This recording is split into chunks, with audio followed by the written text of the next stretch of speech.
بلوچستان کے شہر گوادر سے گدروشیا پوائنٹ کے نمائندہ عبید اللہ بلوچ کی رپورٹ کے مطابق کراچی سے جیوانی آنے والی تیز رفتار مسافر کوچ مکران کوسٹل ہائی وے پر اورماڑہ کے قریب ہڈ گوٹ کے مقام پر الٹنے سے خوفناک حادثے کا شکار ہو گیا، جس میں 9 افراد موقع پر جاں بحق جبکہ 36 مسافر زخمی ہو گئے۔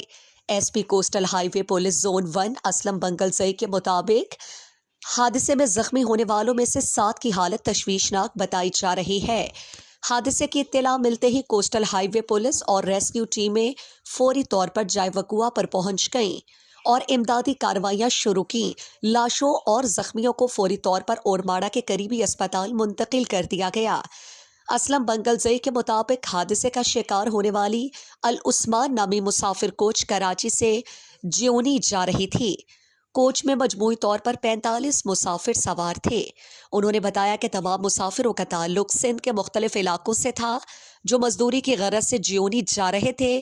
کوسٹل ہائی وے پولیس کے مطابق حادثہ تیز رفتاری کے باعث پیش آیا۔